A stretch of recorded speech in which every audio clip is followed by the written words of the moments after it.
Uniclac.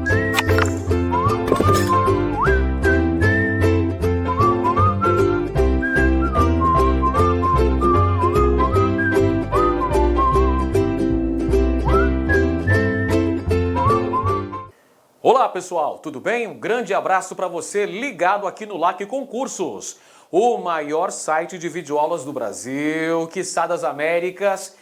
E novamente aqui com você, tá na área o professor Edenilson Moraes. Se derrubar é pênalti. A gente junto nesse processo pedagógico que visa qualificar você, deixar você muito bem competitivo para este concurso que vem chegando por aí.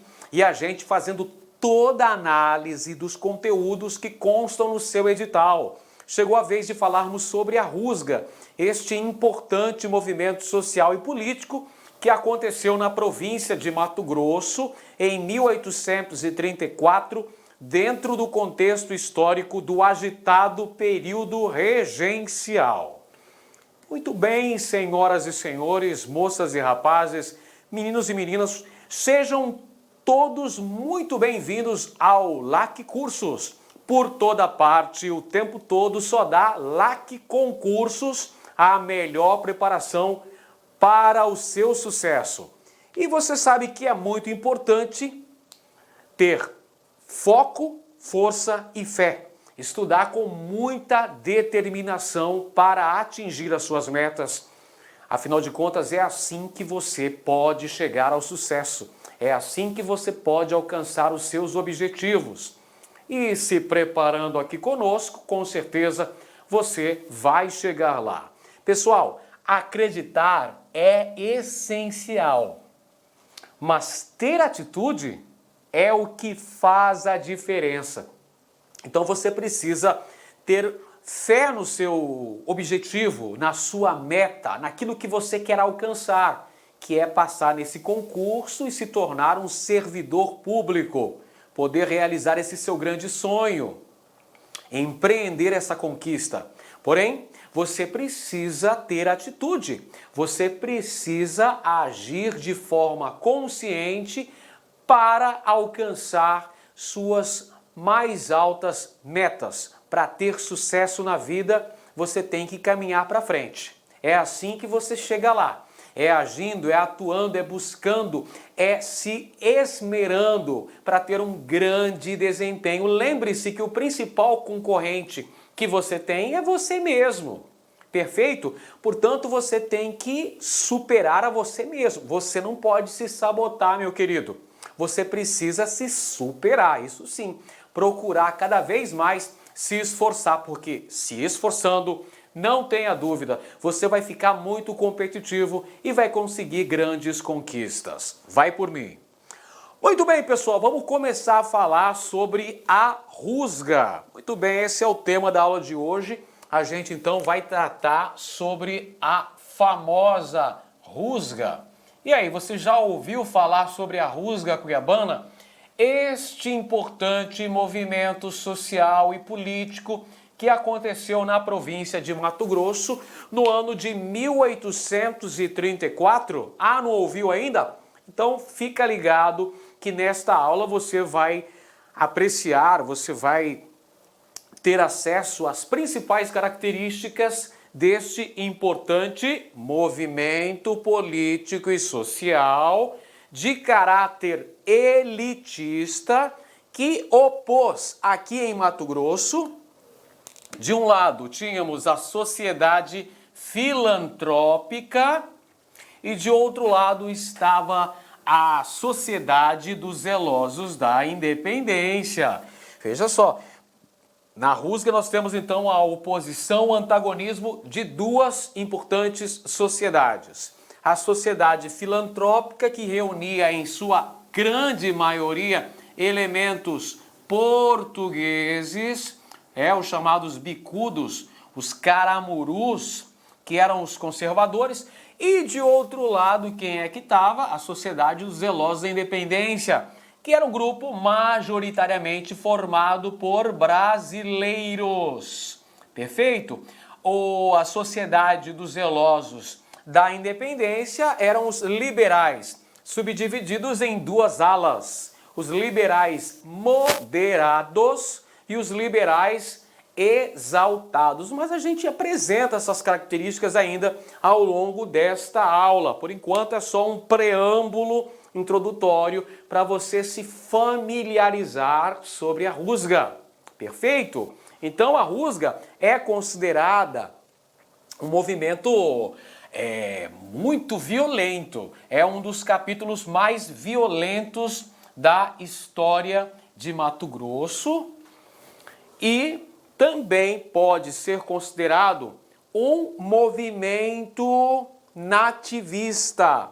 Movimento nativista porque, como você verificou agora há pouco, ela vai marcar a oposição entre brasileiros e os portugueses, perfeito? Os chamados adotivos, os portugueses que controlavam o comércio em Cuiabá durante o período que antecede a eclosão da rusga.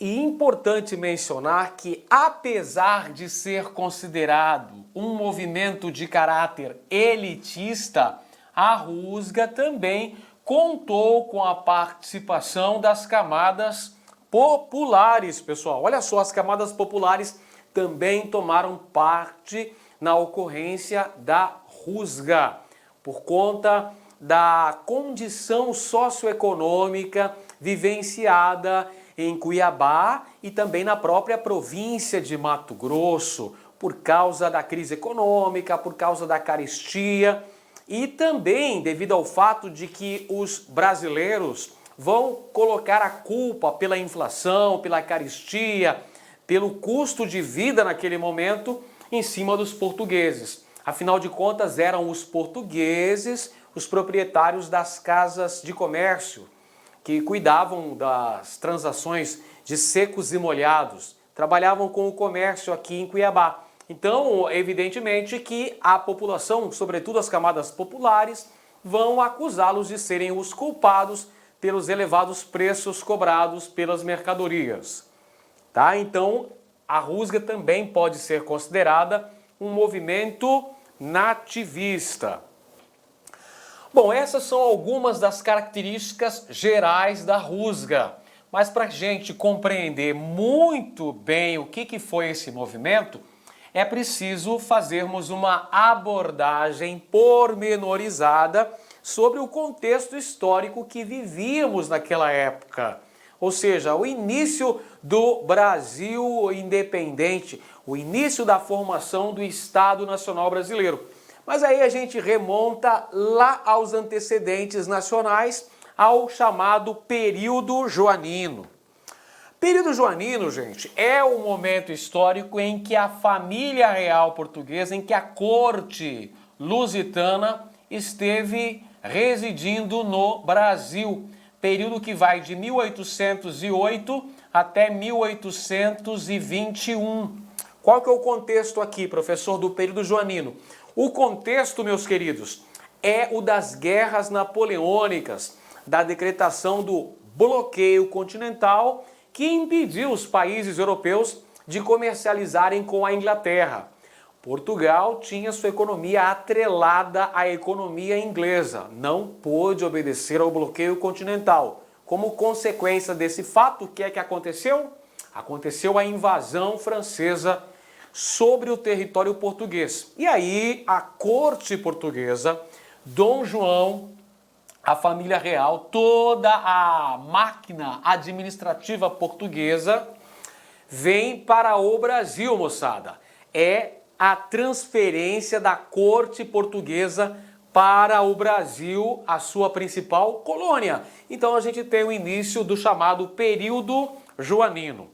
Uma das primeiras atitudes tomadas pelo príncipe regente de Portugal, este simpático gordinho que aparece aqui na lousa, Dom João, foi assinar a abertura dos portos às nações amigas no ano de 1808, atitude esta que simbolizou justamente o fim do pacto colonial, ou seja, a extinção do privilégio português, do monopólio português sobre o comércio com sua principal colônia, o Brasil.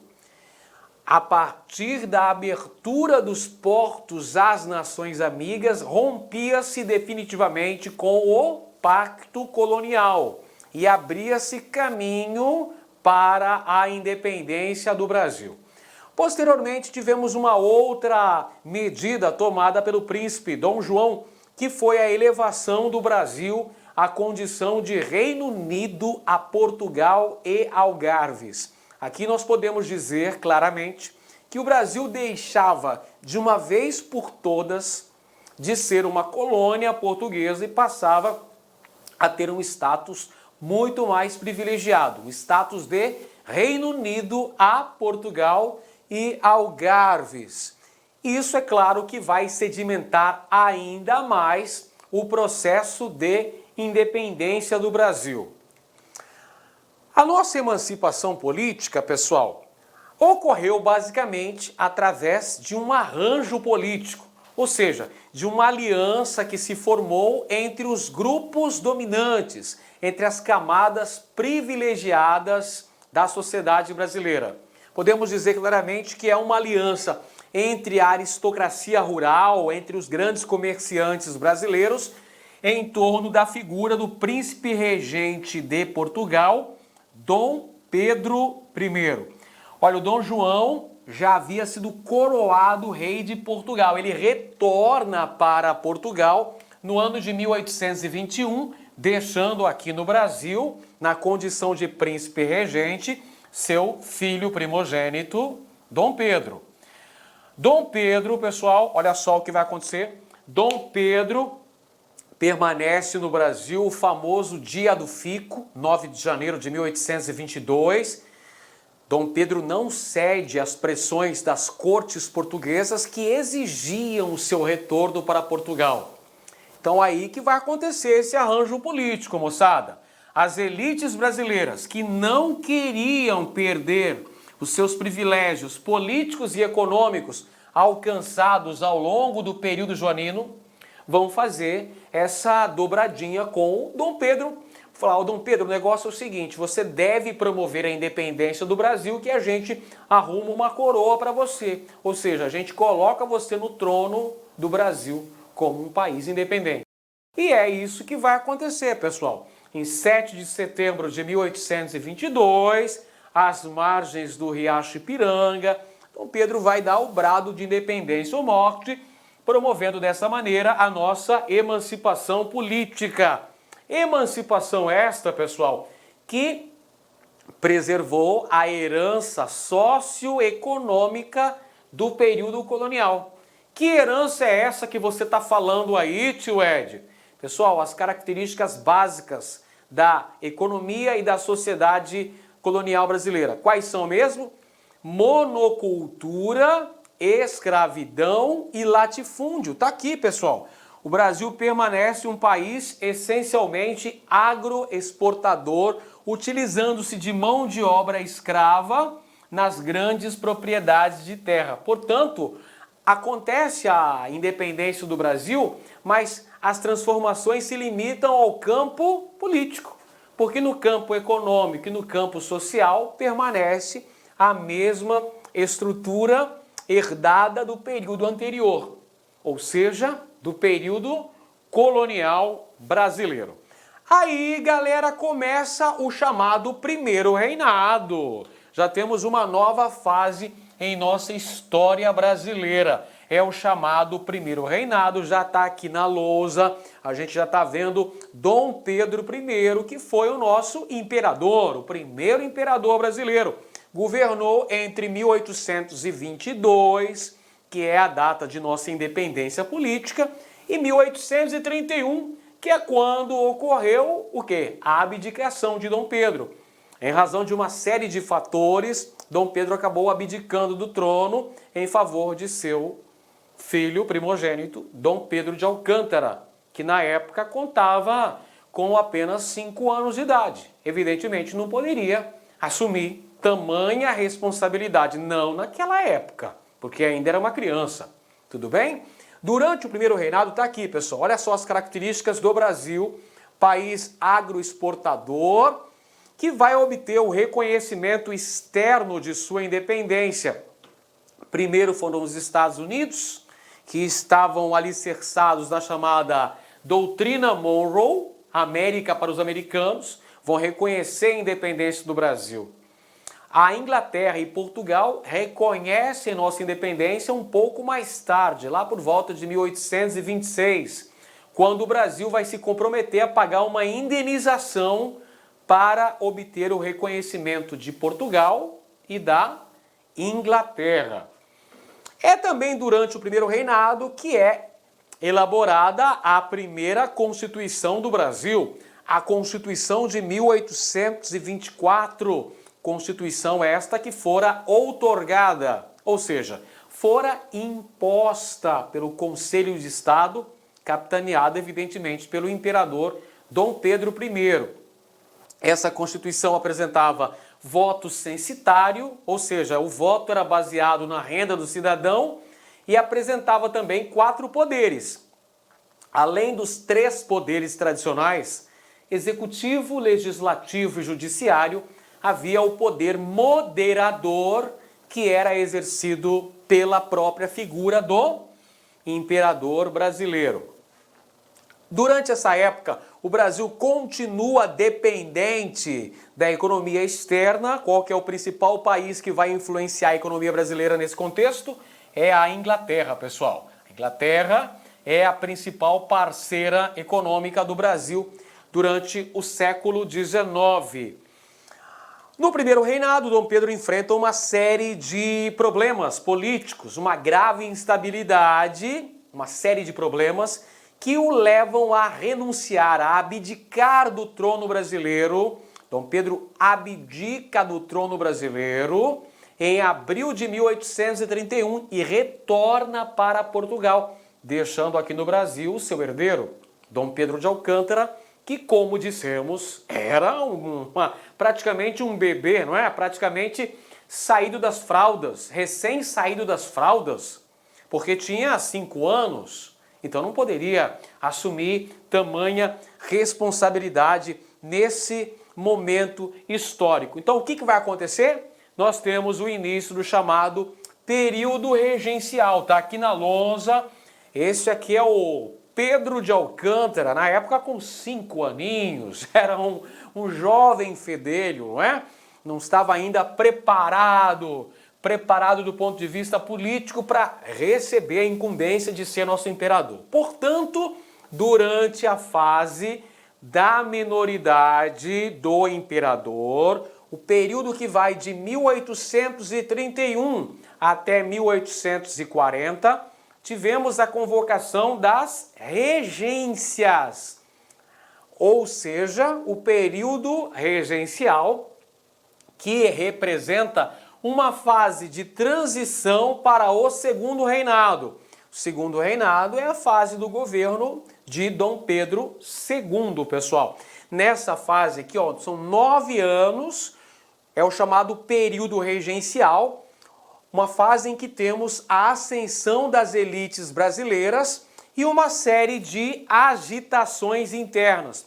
O que são essas agitações internas aí, professora Denilson?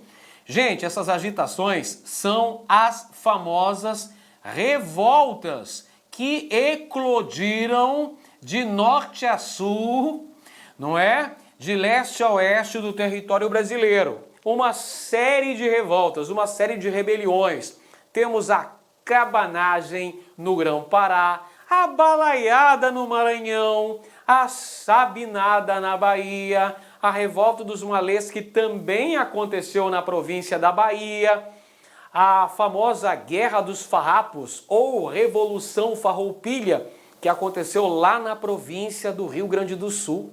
E também temos a nossa Rusga, a Rusga Cuiabana, moçada, a Rusga, este importante movimento social e político que aconteceu em Cuiabá e cercanias próximas, no ano de 1834, que é considerado um movimento nativista que opôs, de um lado, a sociedade filantrópica, de outro lado, a sociedade dos zelosos da independência.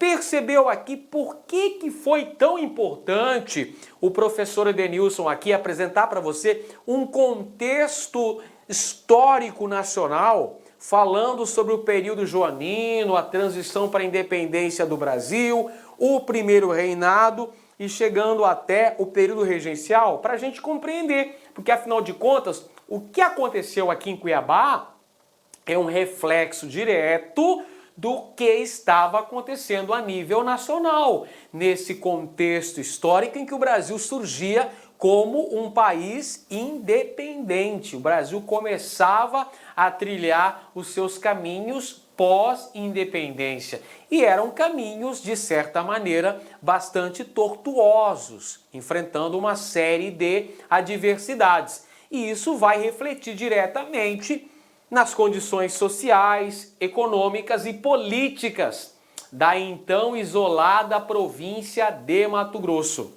A propósito, meus queridos, veja só, com a emancipação política brasileira, ou seja, após a nossa independência, as antigas capitanias se transformaram em províncias. Portanto, a capitania de Mato Grosso, que vigorou então no século XVIII e comecinho do século XIX, agora você chama do quê? Chama de província. Tudo bem? Província de Mato Grosso. Então, olha só, a gente está falando aqui do turbulento período regencial, um dos momentos mais agitados da história do Brasil. Por que agitado, professor? Porque teve uma série de revoltas pipocando em vários pontos do território nacional. E teve também nessa época, moçada, muita disputa política entre os grupos elitistas que se digladiavam pelo controle do poder. Nós tínhamos, por exemplo, ali, os restauradores, não é? Os liberais moderados, os liberais exaltados. Depois você tem os conservadores, né? Que são, na verdade, os regressistas e os progressistas. E, finalmente, conservadores e liberais, tá? Esse contexto histórico, essas mudanças, essas nuances políticas, claro que se refletiam também aqui em Mato Grosso, tá bom? O que acontecia em Mato Grosso era um reflexo direto, era um desdobramento do que estava acontecendo a nível nacional. Então, olha só, as disputas políticas havendo, basicamente, entre os progressistas, aqueles que eram favoráveis a maior autonomia, vou até colocar aqui no nossa lousa, viu, gente? Autonomia provincial. Coloca aí, tio Ed. Autonomia provincial e os regressistas que eram mais favoráveis ao centralismo político. Vamos colocar aqui centralismo político. Vamos explicar aqui, vamos trocar em miúdos para você entender basicamente quais eram essas duas principais tendências políticas naquele contexto histórico do período regencial. Preste muita atenção aqui. Os progressistas, pessoal, também eram chamados de federalistas. Ou seja, eles defendiam o federalismo. Evidentemente, é claro, professor, se eles eram federalistas, defendiam o federalismo. Mas o que é esse federalismo? Federalismo pregava maior autonomia para as províncias, garantindo assim uma maior projeção política para as províncias brasileiras. Tudo bem? Uma certa autonomia para as províncias. Já os regressistas também eram chamados de unitaristas, ou seja, eles queriam que o poder político ficasse centralizado lá na capital do Império. Onde que era a capital do Império mesmo? Exatamente, no Rio de Janeiro. Tudo bem? Então são duas tendências políticas antagônicas. Isso também vai acontecer aqui em Cuiabá, moçada. Vamos ter a oposição desses grupos políticos. E logicamente, olha só o que aconteceu, olha a carinha dele aí, revoltas nas províncias, pessoal. Revoltas nas províncias acontecem, uma série de revoltas, a gente já falou cabanagem, balaiada, sabinada, revolta dos malês, revolução farroupilha e o que nos interessa aqui, o que nos trouxe aqui? A rusga. A rusga é uma rebelião, é uma revolta, é um movimento social e político que aconteceu na província de Mato Grosso durante o contexto histórico do período regencial brasileiro. Isto posto, meus nobres, podemos falar agora de uma maneira mais específica da rusga. Vamos conversar sobre a rusga aqui, Chomano? Vamos nessa então. Olha só, a rusga foi um movimento social e político que aconteceu na província de Mato Grosso entre maio e setembro de 1834. Olha só, a rusga foi um movimento deflagrado na madrugada do dia 30 de maio de 1834. Ela tem um caráter sociopolítico porque assinala uma disputa pelo poder envolvendo as camadas dominantes. É por essa razão que a rusga é considerada uma revolta de caráter elitista. Porque o que estava em jogo na rusga? Você já entendeu o que estava em jogo? O que estava em jogo na rusga era uma disputa pelo poder político. O poder político estava nas mãos dos conservadores, chamados regressistas, tudo bem? Quem que almejava chegar ao poder? Quem almejava chegar ao poder, professor, eram os liberais, os chamados progressistas.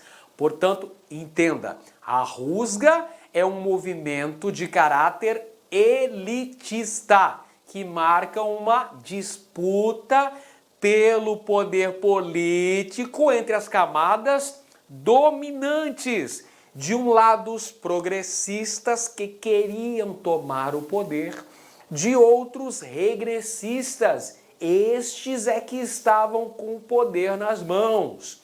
Mas não se esqueça que a província de Mato Grosso enfrentava uma série de problemas de ordem social e econômica.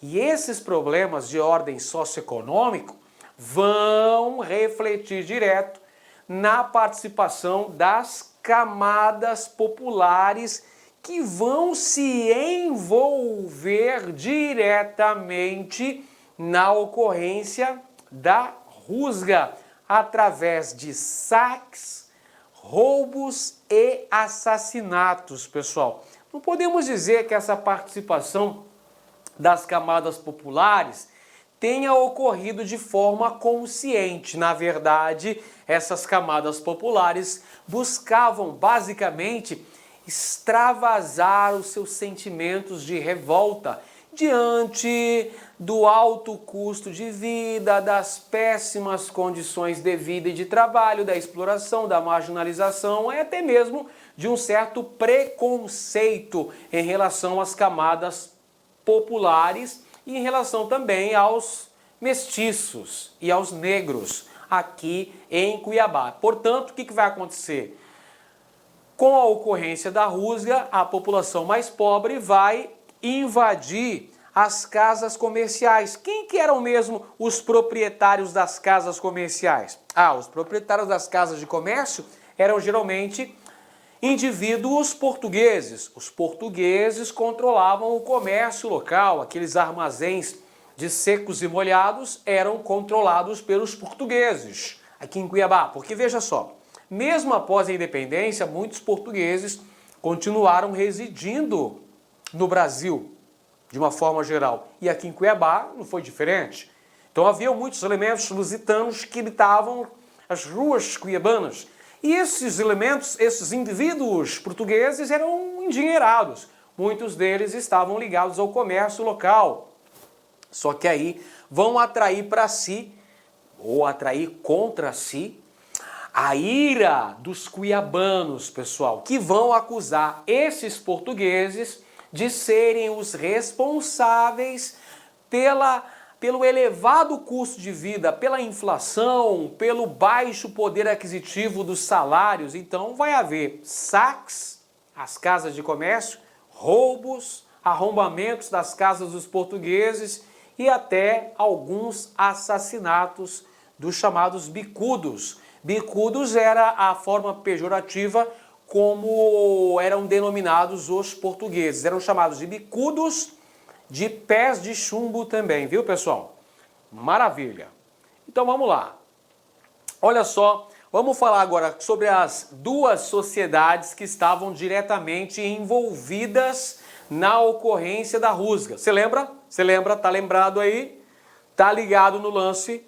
As duas sociedades envolvidas na rusga. Lembra lá? Sociedade filantrópica, de maioria dos portugueses, e Sociedade dos Zelosos da Independência, formado basicamente pelos elementos brasileiros. Então olha só o que a gente tem aqui, pessoal. A Sociedade Filantrópica, tá aqui, olha só o português aqui, ó. Sociedade Filantrópica eram portugueses e outros estrangeiros, os chamados adotivos, que de forma genérica tinham o comércio como principal atividade econômica. Então, estes portugueses e demais estrangeiros residindo em Cuiabá atuavam na atividade